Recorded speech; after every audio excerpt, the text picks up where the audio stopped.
요한일서 4장 11절과 12절 함께 읽겠습니다. 사랑하는 자들아, 하나님이 이같이 우리를 사랑하셨은즉 우리도 서로 사랑하는 것이 마땅하도다. 어느 때나 하나님을 본 사람이 없으되 만일 우리가 서로 사랑하면 하나님이 우리 안에 거하시고 그의 사랑이 우리 안에 온전히 이루어지느니라. 아멘.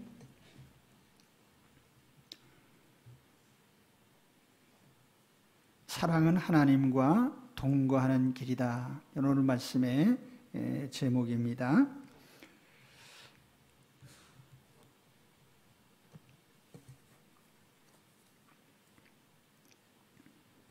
우리도 서로 사랑하는 것이 마땅하도다.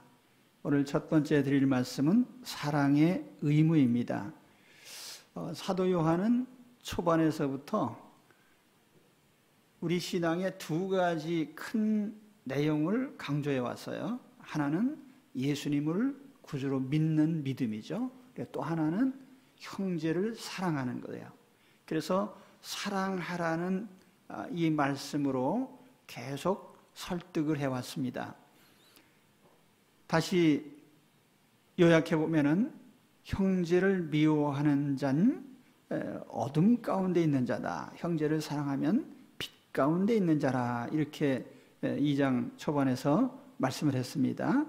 형제를 사랑하지 않는 자는 마귀에 속한 자요, 형제를 사랑하는 자는 하나님께 속한 자라고 말씀을 했습니다. 그리고 형제를 사랑하는 것은 처음부터 들어온 계명이다. 형제를 미워하는 자는 사망에 속한 자고 형제를 사랑하는 자는 생명에 속한 자라고 했습니다. 주님이 행하신 것처럼 우리도 형제를 위해 목숨을 버리라고 했고, 말과 혀로만 사랑하지 말고 행함과 진실함으로 사랑하자, 이렇게 권했습니다. 사랑의 계명을 지키는 자는 주 안에 거하게 된다. 또 사랑은 하나님께 속한 것이고 사랑하는 자는 하나님을 안다. 그리고 결정적인 선언은 하나님은 사랑이시라, 이렇게 선포를 했죠. 이제 본문에서 사도 요한은 우리가 서로 사랑하는 것은 선택사항이 아니고 우리의 의무인 것을 말씀을 합니다. 자, 11절 하반절부터 보면은 우리도 서로 사랑하는 것이 마땅하도다, 이렇게 말씀을 했어요. 여기 마땅하다고 하는 오페일로멘이라는 단어는 현재 능동태인데 지금 빚지고 있다, 그런 뜻이에요. 채무가 있다. 우리는 사랑의 채무자들입니다. 누구에게 채무를 졌느냐면 하나님께. 우리는 하나님께 사랑의 빚을 진 자들이에요. 우리가 이 땅에서 생존하고 있는 것 자체가 하나님께 대한 채무예요. 그래서 우리는 살아 숨쉬고 생존하는 것 자체를 통해서 하나님께 빚지고 있다는 생각을 늘 가지고 있어야 됩니다. 우리 대한민국에 사는 사람들은 국가에 세금을 바칩니다. 내년도 우리나라 국가 예산을 보니까 512조 3천억 원이에요. 가장 큰 비중은 보건복지, 고용예산이고요. 약 180조 원이 됩니다. 두 번째로 큰 예산이 국방예산이 50조 원쯤 돼요. 근데 이 엄청난 재정의 대부분은 정부가 걷어들이는 세금으로 충당을 합니다. 재산이 많은 부자들은 세금을 많이 내죠. 재산세도 내고 종부세도 내고, 돈 많은 사람 은행 이자 수익도 세금을 내고, 임대 수익, 양도 소득에 대한 세금. 근데 일반 서민들도 엄청난 세금을 사실은 내고 있어요. 부지 중에 내는 세금이 많죠. 우리가 아침에 눈 뜨고 일어나서 먹고 마시고 사용하는 거의 물건에 세금이 붙어 있습니다. 가장 보편적인 세금이 부가가치세라는 것인데, 상품이든지 용역이든지 거래가 발생하면 매 단계마다 무조건 10%의 부가세를 냅니다. 때에 따라서는 거기서 무슨 소득이 발생했다고 세금을 내나. 그리고 이러한 세금은 자신도 모르게 뜯어가기 때문에 뭐 사람들이 크게 반대 시위도 하지 않고 고분고분 내죠. 담배 피는 분들은 항상 교육세를 내고 계시는 거예요. 차량 운행하면서 기름만 넣으면 교통세를 내시는 거고.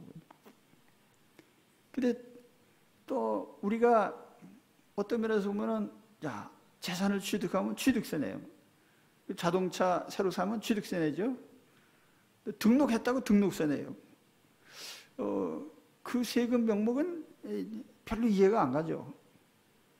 그래서 어떤 분이 여기 무슨 소득이 발생했다고 세금 내냐? 그랬더니 답변이 뭐냐면, 국가에서 내라고 하면 내는 거지 그건 이유가 없다.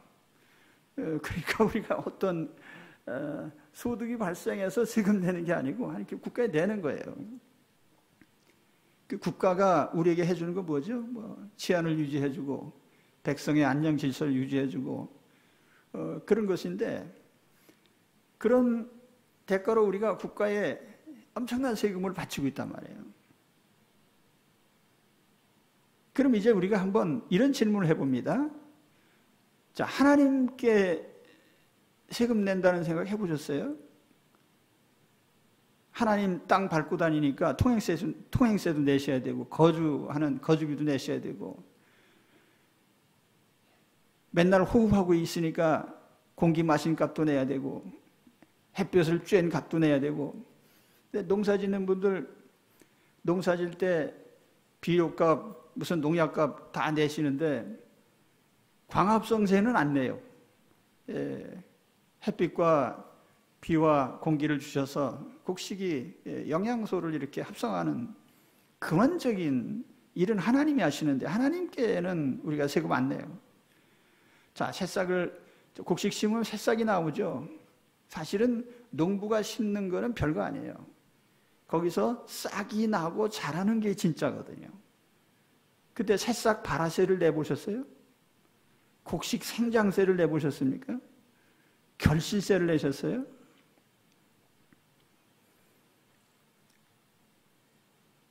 물고기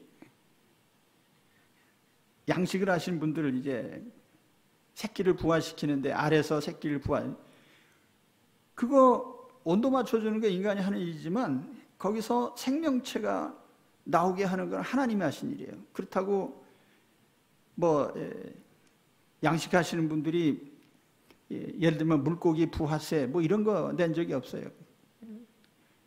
물고기가 양식을 먹으면 몸집이 커지고 자라나죠. 그렇다고 생장세를 낸 것도 없고요. 우리는 생존에 필요한 대부분을 하나님께 신세지고 있어요. 창조주 하나님께 인생의 삶의 터전을 주신 데 대해서 우리는 그 어떤 것도 세금 내지 않습니다. 그러나 근원적으로는 선인과 악인에게 햇빛과 비를 주시는 하나님께 사랑의 빛을 지고 있다는 점은 우리는 늘 마음에 새겨둬야 됩니다. 그래서 하나님께서 우리에게 우리가 하나님께 사랑의 채무를 지고 있지 않냐. 특히 우리 예수 믿는 사람들은 하나님께 특별한 사랑을 받은 사람들이에요. 우리가 죄인으로 있을 때 먼저 사랑하시고 일방적으로 사랑하셨어요. 외아들을 보내셔서 십자가에 죽게 하시고, 그 결과로 우리가 평생 살면서 지은 모든 죄를 다, 현재와 과거와 미래의 모든 죄를 다 용서하시고 하나님의 자녀로 삼아주셨습니다. 모든 죄를 다 탕감받았어요. 그렇다면 우리는 하나님께 더욱 특별한 사랑의 채무를 지고 있는 거죠. 이와 같이 우리는 사랑의 채무자로서 서로 사랑하는 것이 마땅하다. 자, 그러면 11절 상반절에 보면 사랑하는 자들아 하나님이 이같이 우리를 사랑하셨은즉, 우리가 서로 사랑해야 될 이유를 하나님이 우리를 사랑하셨기 때문에 우리도 서로 사랑해야 된다. 그럼 이게 논리적으로 약간 이상하죠. 자, 우리가 하나님께 사랑을 받았으면 당연히 하나님께 사랑을 갚아야 돼요. 근데 하나님께서 하나님께 받은 사랑을 우리 서로에게 갚으라고 했어요. 그러니까 하나님은 사랑의 채권을 하나님께가 아니라 우리 모두에게 서로 갚으라고 이렇게 말씀을 하셨습니다. 자, 우리 그리스도인의 입장에서 보면 우리는 예수 그리스도를 영접하고 하나님의 사랑을 이미 받아들였고 하나님의 자녀가 됐어요. 근데 우리에게 중요한 것은 이제는 수평적인 관계예요. 우리가 예수 그리스도 안에서 구원받았을 때에 하나님의 자녀된 기쁨이 있습니다. 그런데 하나님께 대한 은혜 갚는 어떤 면에서 우리가 행동들을 하죠. 예배를 드리고 헌금을 드리고 혹은 기도하고 말씀을 보고. 그런데 우리 하나님의 같은 자녀된 수평적인 우리 형제들에게 서로 사랑하는 이 의무는 매우 약해요. 신앙은 우리가 미신을 믿는다고 하면은 미신은 다 개별적인 거예요. 개인의 사리사욕을 위해서 믿는 게 미신이거든요. 나 하나 잘 되자고 하는. 그런데 하나님을 믿는 우리의 참 신앙은 우리 나 하나 잘 되자는 게 아니거든요. 우리가 하나님의 자녀의 위치로 돌아와서 모든 사람과 하나님 안에서 은혜를 공유하자는 거예요. 그래서 하나님과의 관계도 중요하지만 수평적인 관계도 중요해요. 그래서 하나님은 우리가 하나님께 사랑받았는데 그 하나님께 받은 사랑을 서로에게 갚아라. 사랑의 채무를 하나님께, 물론 우리가 하나님께 갚지만 서로에게 갚으라고 하는 이 말씀의 의미를 우리가 마음에 잘 새겨두셔야 됩니다. 그리고 이와 같은 것은 우리 개인의 의미이기도 하고 또 천국 공동체, 교회는 천국 공동체 아니에요? 하나님의 공동체이고 그리스도의 몸입니다. 그래서 우리는 서로를 사랑하는 이 채무이행을 항상 하셔야 됩니다. 그리고 이것은 선택사항이 아니고 채권자이신 하나님께서 요구하시는 의무예요. 우리 그리스도인들은 항상 하나님을 사랑하는 우리 어떤 종교적인 행위가 있겠지만은 그러나 또 수평적으로 서로 사랑한 이 의무를 이행하셔야 됩니다. 오늘 그와 같이 하나님의 명령을 따라서 우리가 하나님의 사랑을 받은 만큼 서로 사랑하는 그런 사랑의 사람들이 되시기를 축원합니다. 그 다음에 두 번째 말씀은 하나님께서 서로 사랑하시는 사람들 속에 거주하신다는 사실이에요. 하나님이 사람들 속에 거주하신다는 점에 주목을 해야 됩니다. 하나님은 영이시죠. 눈에 보이질 않아요. 그래서 오늘 말씀에서 12절 상반절에 보면 어느 때나 하나님을 본 사람이 없으되, 하나님 본 사람은 없어요.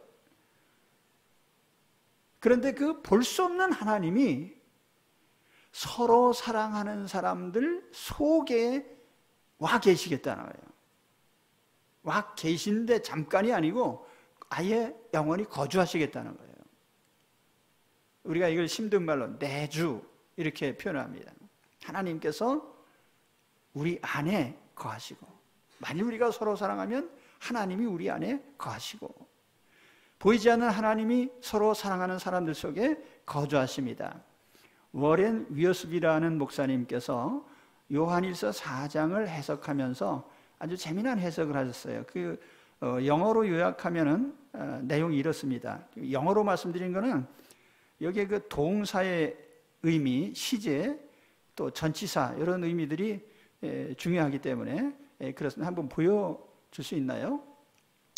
What God is라고 했는데 여기 is라고 하는 동사 현재형이죠. 하나님은 누구냐? 어떤 분이냐? God is love. 하나님은 사랑이시다. 그 다음에 what God did라고 그랬어요. 여기 과거형으로 되어 있죠. 하나님 무슨 일 하셨느냐? He sent his son. 아들을 보내셨다. 그러면 what God is doing. 여기에 is doing이 현재 진행이죠. 그럼 하나님이 지금 뭘 진행하고 계시냐? God abides in us. 하나님께서 우리 속에 거주하고 계신다. 또 이 내용을 또 위어스비 목사님이 조금 부연 설명을 했어요. God has said something to us. 하나님께서 something을 우리에게 말씀을 하셨다는 거예요. has said. 그리고 God has done something for us. has done이니까 뭔가 하셨다는 얘기죠. 우리를 위해서. 그리고 God does something in us. 하나님께서 뭔가 현재형이에요. 이거는 우리 속에 뭔가 하고 계시다. 근데 여기 something이 뭔지 보충 설명을 또 합니다. God said to us. 하나님께서 우리에게 said, 말씀하셨다. 과거형입니다. 근데 그 말씀 뭐냐면 love one another. 서로 사랑하라. 그리고 God gave His Son for us. gave가 과거형이죠. 하나님이 우리를 위해서 아들을 보내신 것이 이게 something 뭔가 우리에게 하신 일이죠. 그리고 God lives in us. 하나님께서 우리 속에 지금 거주하시는 것이 최종적인 목적이에요. 그래서 종점은 여기 in us에 있습니다. 전치사 거기에 to us, for us, in us 이렇게 되어 있는데 최종적인 것은 in us예요. 하나님께서 우리 속에 거주하신다는 거죠. 그러면서 예를 들어서 하나님께서 말씀하시고 보내시고 드러내 보여주시고 그 영어로 하면 said, sent 혹은 show. 그런데 이렇게 하나님이 말씀하시고 보내시고 보여주신 그 최종적인 목적은 여기 우리 안에 거주하는 데 있다는 거예요. 그래서 하나님이 우리와 거주하시기 위한 이유에서 그 이전에 모든 일을 다 하셨다는 거죠. 그러면 하나님의 최종 목적은 뭐죠? 우리 안에 거주하시는 거예요. 우리가 가끔 통성 기도하면서 부르짖어 기도합니다. 주여 나와 함께 해주옵소서. 근데 제가 가끔 그 기도를 들으면서 이제 이런 생각도 해봐요. 진짜 하나님이 같이 계셔도 괜찮은가? 여러분, 하나님이 같이 계셔도 괜찮겠어요? 이 심각한 문제예요. 우리가 생각해보면 하나님이 같이 계시면 너무나 불편할 것 같아요. 거짓말 할 때마다, 술집에 갈 때마다, 바람 필 때마다, 흉보고 욕할 때마다, 욕심 부리다가 들통날 때 하나님께 같이 계신 하나님께 대단히 불편할 게 아니에요. 안 그렇습니까? 진짜 하나님이 같이 계셔도 편안하시겠어요?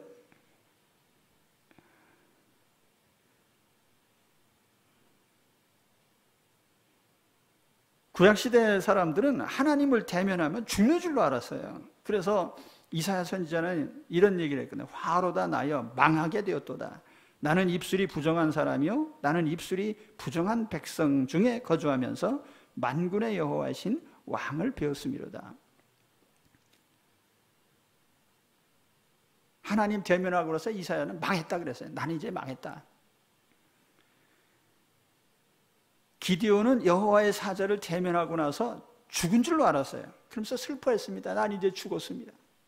그 하나님과 함께 하는 것이 그렇게 부담이 되고 불편한 거예요. 왜냐하면 내가 죄인인데 죄를 짓는 그때마다 하나님께서 같이 계시는 것이 얼마나 마음에 부담이 되겠습니까? 자, 그러면 질문을 다시 드리죠.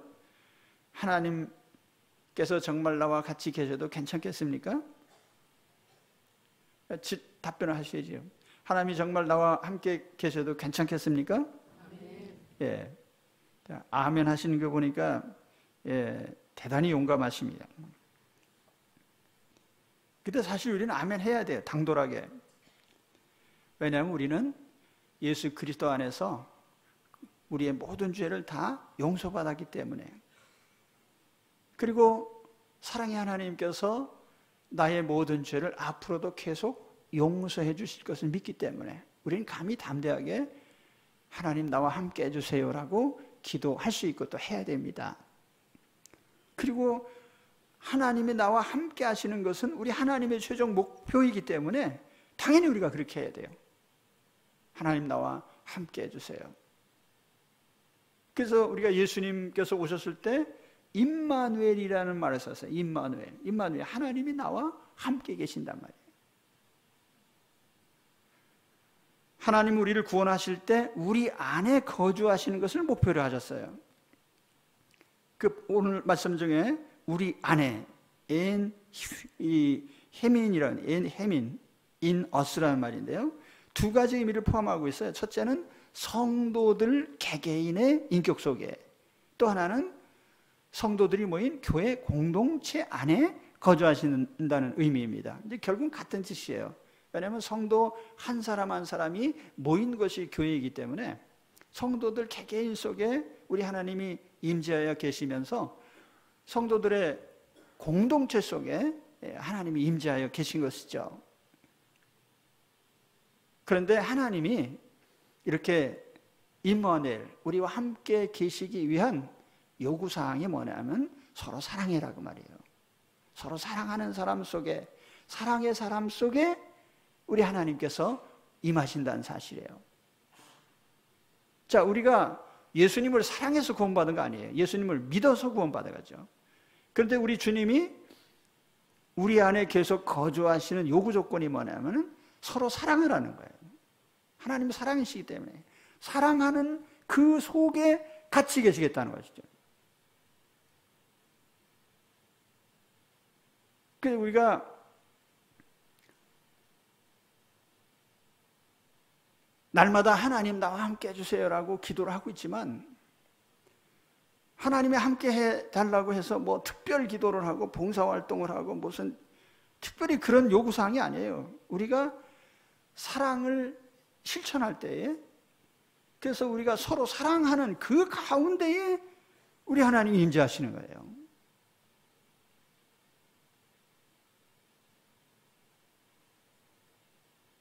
우리 주님은 생명이시죠. 빛이시죠. 그런데 빛과 생명이신 예수님이 임하시는 그 처소는 사랑하는 마음이에요. 사랑하는 그 심령 속에. 할렐루야. 아침 드시고 나오셨습니까? 불쾌한 일은 없으셨죠, 아침에? 조금 더 뭐 즐거운 얼굴. 하나님이 우리 가운데 계십니다. 그런데 오늘 좀 이 하나님 말씀이 그래요. 때로는 우리에게 부어주시는 은혜, 위로도 있지만은 강력하게 요구하시는 거거든요. 사실은 그래요. 서로 사랑하는 그 속에 우리 하나님이 임하신다는 말이에요.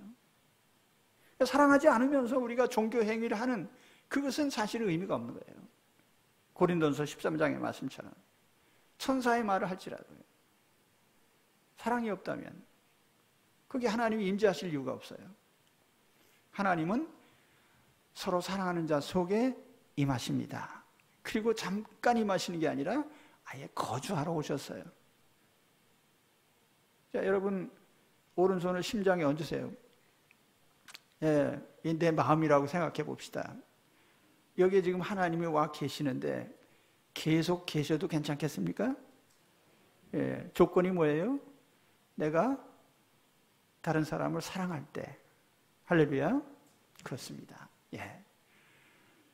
사랑하는 마음 속에 하나님이 항상 임마누엘로 같이 계셔요. 내가 너하고 같이 살려고 하는데 내가 좀 사랑의 마음으로 서로 사랑하면 내가 계속 같이 있겠다. 혹시 주님은 모셨는데 사랑하지 않는다면 주님이 매우 불편하게 계실 거예요. 그러니까 우리는 사랑으로 사랑을 퍼내면서 우리 하나님, 사랑이신 하나님을 마음에 모시고 임마누엘로 사시기를 축원합니다. 그 세 번째 메시지는 우리 안에 사랑이 완성된다는 점이에요. 우리 안에 있는 하나님의 사랑은 필연적으로 반드시 완성이 되게 되어 있어요. 12절 하반절에 보면 그의 사랑이 우리 안에 온전히 이루어지느니라. 텔레오멘 에스틴 이렇게 하는데, 이 말의 뜻은 이제 영어로 번역할 때는 Love is made complete입니다. 사랑은 완성되는. 이 문구에도 문법상 두 가지 해석이 가능해요. 첫째는 여기 하나님의 사랑이 온전히 이루어진다고 했는데, 여기 그의 사랑이라고 했어요. 이 그의 사랑이 우리 안에 온전히 이루어진다고 했는데, 이것이 우리를 향하신 하나님의 사랑이 완성된다는 뜻인지, 아니면 하나님을 향한 우리의 사랑이 완성된다는 점인지, 두 해석이 있습니다. 이제 문맥상으로 보면 두 번째 의미가 더 타당성이 있죠. 현재 우리가 가지고 있는 사랑은 매우 미약하고 부족해요. 그러니까 우리가 사랑한다고 하지만은 실제로 우리의 사랑이 매우 초라합니다. 때로는 사랑하지 못하고 미워하기도 하고 시기하기도 하고, 말로는 사랑한다고 하면서 행동으로 옮기지 못하고, 이렇게 우리가 현재 부족한 사랑인데 결국에는 완전한 사랑으로 성숙된다는 뜻이에요. 개인의 사랑도 마찬가지고 교회 공동체의 사랑도 마찬가지고 하나님의 사랑은 완성됩니다. 완성됩니다. 이 완성된다는 것은 적어도 우리가 개인적으로 보면은 우리가 이 땅을 떠날 때까지 하나님께서 우리 속에 완성시켜 주시는 거예요. 사랑을 완성시켜 주셔요. 교회 공동체는 우리 주님이 다시 오셔서 교회가 들림받을 때까지 사랑을 완성해 주시는 거죠. 이 사랑을 완성해 가는 원동력은 바로 사랑 자체의 능력이에요. 그래서 사랑은 인격 성장의 동력이고 또 교회 공동체 성장의 동력이에요. 사랑 자체가 성숙의 동력이죠. 사랑은 사랑에 의해서 성숙이 됩니다. 그 예전에 사랑의 원자탄 그런 책이 있었어요. 손양원 목사님 영화죠, 영화. 손양원 목사님 생애를 그린 영화인데, 누가 제목을 붙였는지 모르겠는데 사랑을 원자탄이라고 그랬어요. 근데 매우 적절한 비유입니다. 원자탄. 이 핵무기의 원리를 보면은 아주 소량의 질량이 막대한 에너지로 변환되는 그런 결과입니다. 그래서 물리적으로 보면은 이 질량과 에너지는 항상 등가예요. 그래서 에너지가 질량으로 변할 수 있고 또 질량이 에너지로 변할 수 있습니다.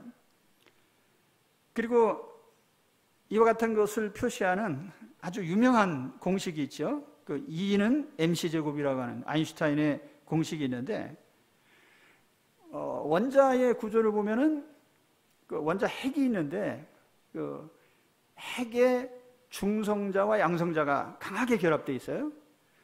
근데 그 중성자와 양성자를 따로 이렇게 분리해 놓고 무게를 재보면은 함께 뭉쳐 있을 때 무게가 더 나갑니다.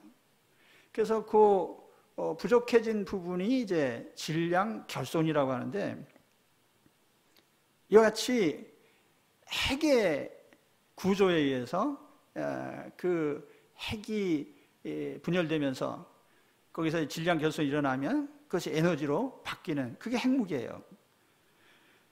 근데 실제로 어느 정도나 이게 큰 능력이 나오나, 그래서 어떤 비율을 들었는데 보니까 우리가 100원짜리 동전이 대략 무게가 5g 정도 된다고 가정을 합니다.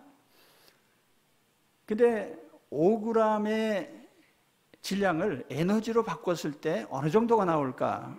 그 아까 E는 mc제곱이라고 하는 공식에 넣어서 보면은 그 E는 에너지고요, M은 질량입니다. 그 C는 광속도를 의미해요. 그래서 이걸 공식에 넣고 그대로 계산해 내니까 45 곱하기 10의 10승 킬로줄입니다. 에너지 양이. 이것이 이제 얼마나 큰 에너지냐면은 25,000 가구, 4인 가족으로 쳐서 25,000 가족이면 인구가 10만인 도시가 1년 동안 쓸 수 있는 에너지예요. 그것이 겨우 5g의 질량으로부터 나오는 에너지인 것입니다. 막대한 에너지죠. 그렇죠? 그게 핵무기인 거예요.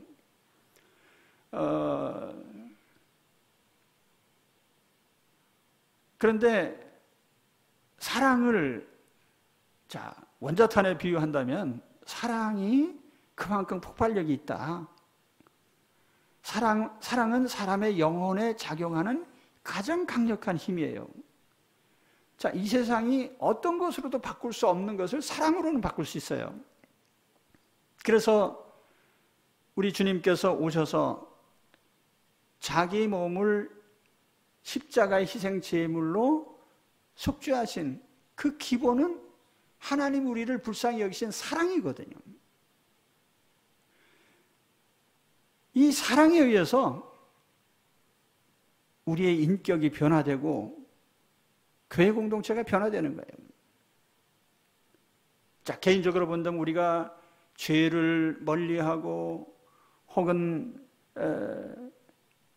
선한 성품을 물려받고 거룩해지고 하는 이런 성화의 능력이 어디서 나와요? 우리 주님의 사랑이 우리를 그렇게 만들어요. 주님의 사랑이 예수님과 같이 예수님이 사형당하실 때 옆에 있었던 강도, 살인 강도거든요. 평생 강도질하다가 그 사람의 마음이 죽기 일보 전에 바뀌었어요. 주님이 다른 사람들의 죄를 대신하셔서 죽으시는 그 사랑의 감동을 받는.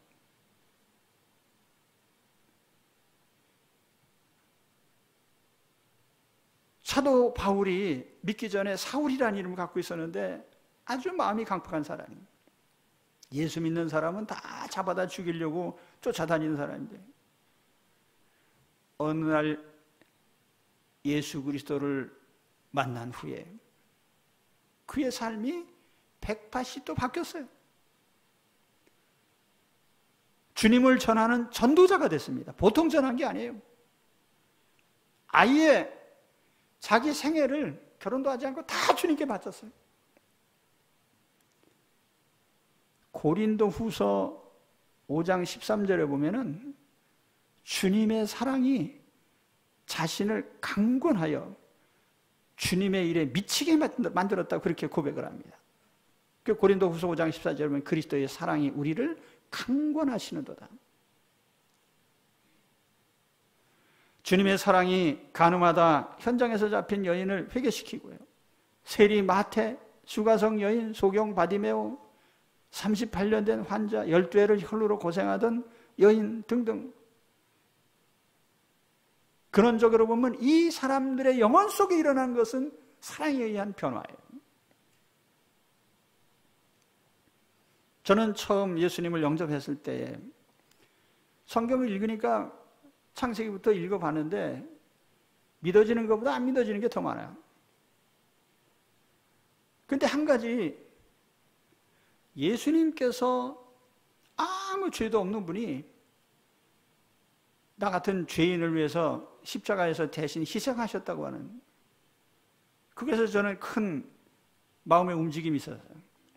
아, 이분이 나를 위해서 정말 그렇게 돌아가셨다면 참 귀하신 분이다. 내가 이분을 내 마음에 모시겠다.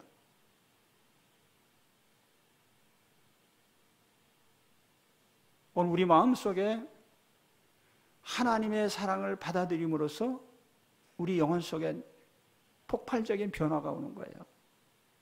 뭐 교리를 아는 데서 오는 게 아니에요.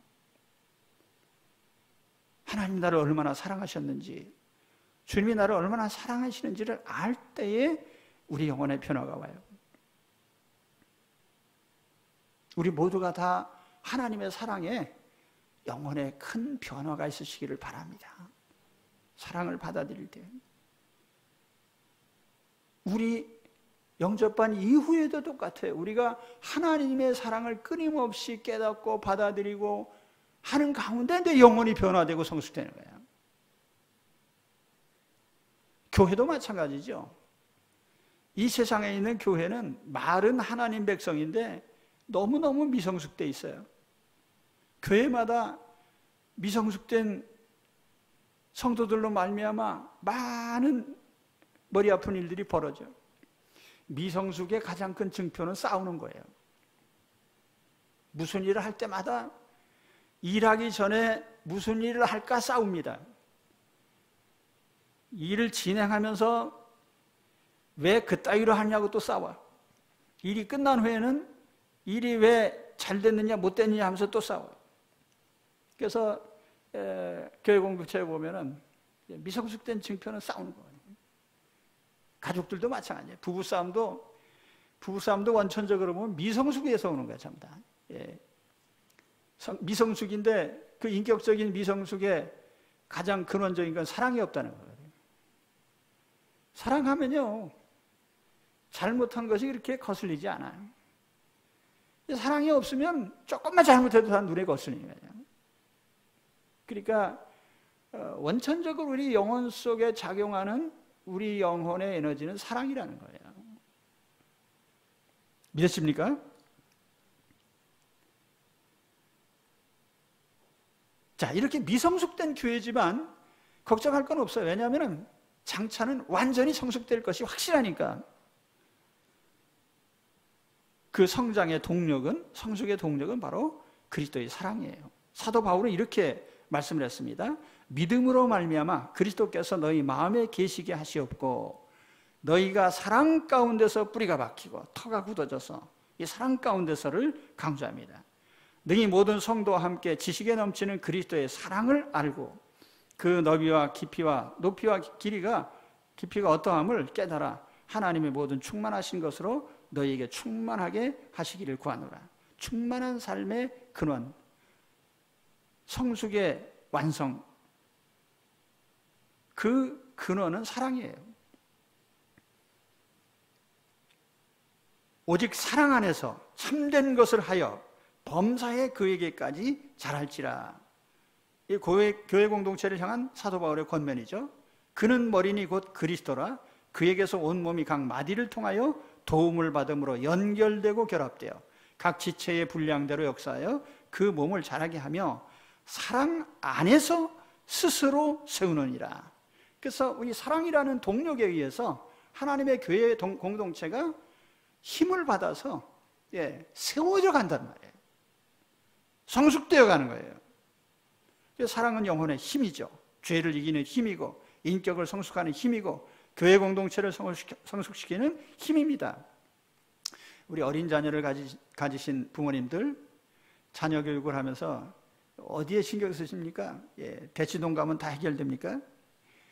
우리 자녀들에게 있어서 첫 번째로 중요한 것은 사랑의 인격을 세우는 거예요. 인격을 갖추게 하는 것인데 그 인격이라는 게 책 많이 읽고 교양을 갖추면 인격이 세워지는 게 아니에요. 근본적으로는 사랑할 수 있는 영혼이 되는 거예요. 사랑할 수 있는 영혼이 되는 거예요. 그래서 사랑하는 영혼은 자동적으로 인격이 성숙되게 되어 있는 거예요. 그래서 우리가 자녀들의 인격 교육을 하면서 가장 중요한 것은 남을 사랑하는 훈련을 시키는 거예요. 때로는 하기 싫어도 용서할 줄 알아야 되고요. 다른 사람에게 굴복하는 그 법도 배워야 되고요. 다른 사람을 섬기는 법도 배우고요. 다른 사람을 사랑하는 만큼 내 인격이 성숙되게 되는 거예요. 왜냐하면 사랑은 인격을 성숙시키는 원동력이니까요. 사랑하게 만들단 말이죠.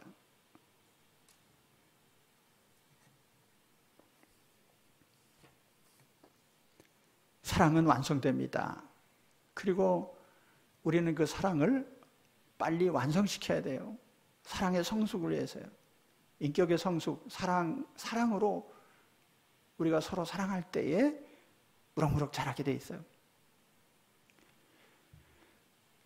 가수 이진관 씨가 지은 노래 중에 인생은 미완성이란, 제가 어쩌다 한번 그 노래를 들어봤는데 가사가 시적이라서 제가 한번 찾아보니까 내용이 아주 멋있어요.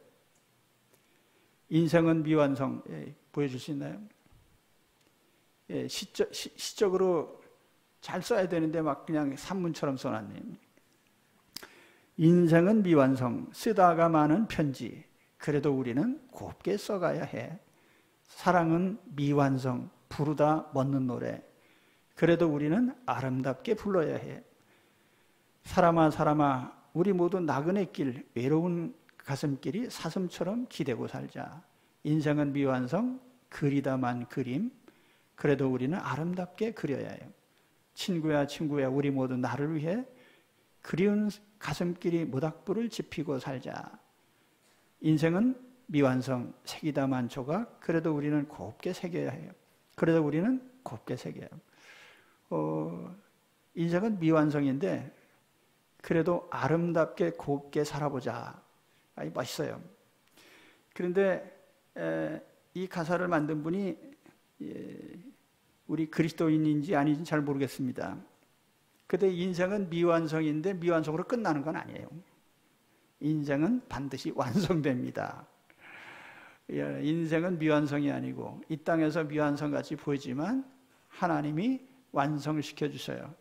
그리고 인생을 완성해가는 그 영혼의 에너지는 바로 사랑입니다. 그래서 오늘 우리가 이 열심히 사랑하게 될 때 우리의 인생이 내면적으로 완성되어 가는 것을 우리는 깨달아야 돼요. 열심히 사랑하시기 바랍니다. 열심히 사랑하시기 바랍니다. 사랑에 의해서. 자, 오늘 말씀 요약해 드리죠. 사랑은 하나님께 갚아야 될 채무입니다. 하나님은 그 채무를 하나님께 갚기 전에 서로에게 갚으라고 해요. 서로에게 갚아라. 우리가 서로 사랑하면 하나님이 우리 안에 거주하십니다. 하나님은 사랑이시고 사랑하는 사람 속에 임재하여 임마누엘로 임하여 계십니다. 그래서 우리가 임마누엘을 바란다고 하면 열심히 사랑하면 돼요. 사랑은 완성됩니다. 사랑은 영혼의 핵폭탄과 같아요. 영혼을 변화시키고 성숙시킵니다. 공동체를 성숙시키는 힘이죠. 그래서 사랑으로 성숙되는 인생들이 우리 다 되시기 바랍니다. 기도하겠습니다.